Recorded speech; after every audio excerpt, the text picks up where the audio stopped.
eu me tornei um ator involuntário de toda essa história. Não tenho redes sociais, os que me conhecem de perto, como a Bia e outros aqui. E no dia 19 de agosto, eu era o corregedor do Tribunal Eleitoral do Distrito Federal. Eu anunciei que iria aposentar porque, evidentemente, eu não iria cumprir as determinações do senhor Alexandre de Moraes. Eu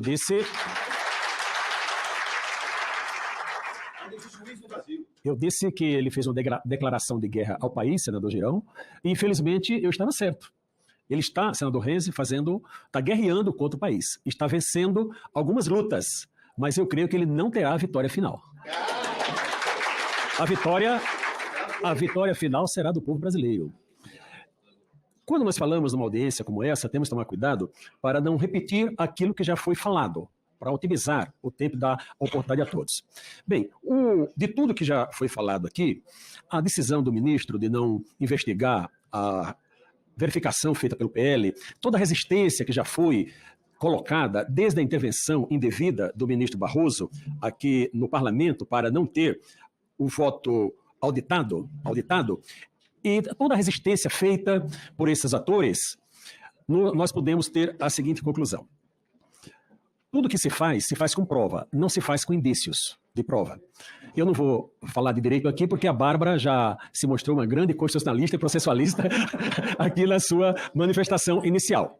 Mas eu quero citar um artigo do Código de Processo Penal Militar, é o artigo 382, que ele diz o seguinte: indício é a circunstância ou fato conhecido e provado. Todos esses fatos, o senhor perito argentino, o engenheiro que aqui já falou, todos eles já trouxeram fatos inconteste da realidade que nenhum de nós desejávamos. Então, todos isso são indícios, que conclui o artigo, de que induz a existência de outra circunstância ou fato. Então, todos esses indícios que nós já apuramos aqui, induz a circunstância de afirmarmos que as urnas eletrônicas têm problema. Nós não podemos dizer que houve fraude, porque o processo está sendo impedido de ser verificado. Então, olha, eu fui 21 anos de juiz em primeira instância e 9 anos como desembargador. Interroguei muitas pessoas. Vou dar 2 exemplos práticos, deputado Felipe, para nós situarmos. Quando no processo civil, uma investigação de paternidade, o menino é a cara do pai. Olha, mas não tem dúvida, é a cara. Olha, olhou o senador Girão, né, senador Reis? É a cara da puta, mas eles namoraram tudo. Enfim, mas o juiz tinha que decidir, olha, parece que ele é o pai mesmo. Mas a evolução apareceu o quê? O DNA. Porque o DNA é prova em contexto, 99,99. No processo civil, quando o investigado, e as advogadas aqui sabem disso, se recusa, deputada Carla, a fazer o exame de DNA, a presunção é contra ele. Agora eu vou para o exemplo do processo penal. Eu atuava em turma criminal agora, antes de aposentar. Muito bem. Quando no exame de trânsito, uso de álcool no trânsito, bebida alcoólica, deputado Gaia, e a pessoa se recusa, ela não pode fazer prova contra si, ela se recusa a fazer o teste do bafômetro, se recusa ao exame clínico, não é? Mas todo mundo está vendo que a pessoa não consegue sequer andar. Toda aquela prova, ele poderia ter feito uma prova ao contrário, ter dito, olha, eu fiz o teste do bafômetro e ficou comprovado que eu não ingeri bebida alcoólica. O outro, eu fiz o teste de DNA e ficou comprovado de que eu não sou pai dessa criança. Pois bem, o Tribunal Superior Eleitoral, ele faz ao contrário. Ele que tem os instrumentos para dizer, olha, tudo que vocês estão falando é um absurdo, isso aqui está absolutamente irregular, absolutamente legal, mas o que ele faz? Ele impede de que a prova seja realizada. E com esse impedimento de realizar a prova, nós todos, a população brasileira, tem o direito de suspeitar de que tem coisa errada. Essa é uma realidade. Como nós falamos muito de apontar erros e às vezes não apontamos soluções, eu quero apontar uma solução.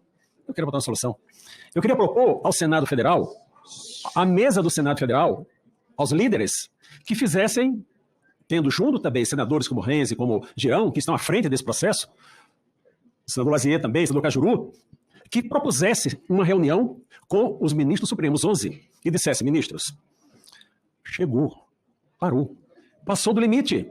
Qual é a proposta que nós fazemos, Vossas Excelências? Encerrem imediatamente os 2 inquéritos ilegais, inconstitucionais, é o 4781 e 4874, salve isso, né? Pare imediatamente e entregue as provas ao Ministério Público, e o Ministério Público vai analisar e ver se alguma coisa que está ali presta ou não, deputado Girão. se presta ou não.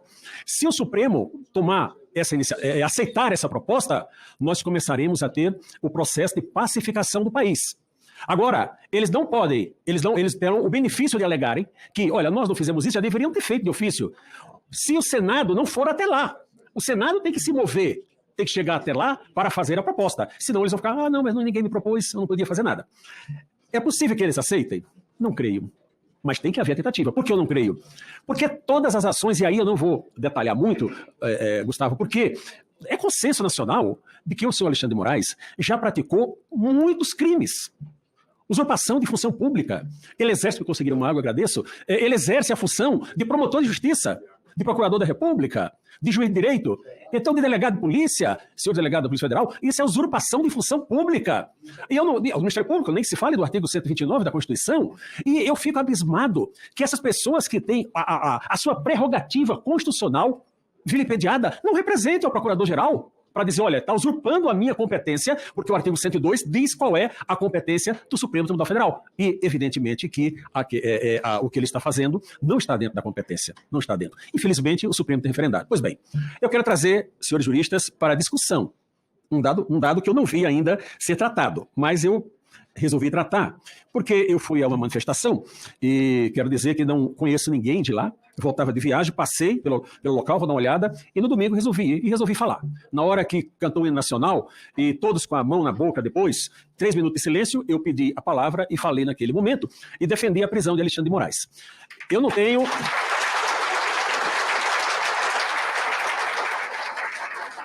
redes sociais. Minha comunicação é só por WhatsApp, não tenho nenhuma rede social. Mas uma filha minha me disse, olha, pai, alguém escreveu aí que vai dar 3 dias para você estar em público se retratando. Eu estou aqui reafirmando, ao invés de me retratar.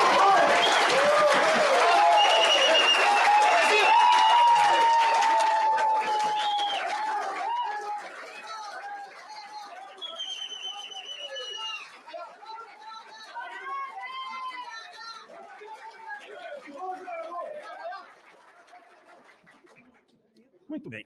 Muito se fala contra a polícia, seja ela civil, militar ou federal. Enfim, olha, a polícia tortura, faz, acontece. E eu vou ler aqui um artigo, eu vou ler a lei de tortura. A lei muito antiga, 9455 de 97.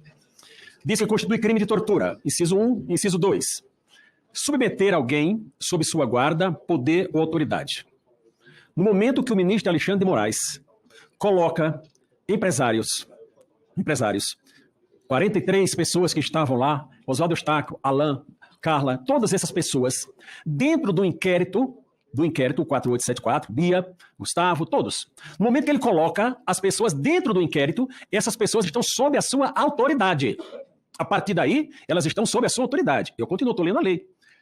Com emprego de violência não é, ou grave ameaça. Gravíssima ameaça. Ameaça de cercear a liberdade ou lhe retirar o patrimônio. Qual ameaça? Retirar a sobrevivência das pessoas, desmonetizando, enfim. Isso é uma gravíssima ameaça que ele está fazendo. Aí continua o artigo. De forma a aplicar castigo pessoal, no meu caso, ou medida de caráter preventivo. É uma medida de caráter preventivo, porque ele está dizendo, olha, eu te coloquei onde não devia, para preventivamente você não praticar um ato que eu reputo, olha, sob ameaça, você não praticar um ato que eu reputo como antidemocrático, quando na verdade ele é que está sendo antidemocrático neste país. Mas tem o 4º item deste inciso. O quarto item. Ele diz aqui, impondo, vamos ver aqui, intenso sofrimento físico, no meu caso, até no caso do Oswaldo Eustáquio, intenso sofrimento físico ou mental.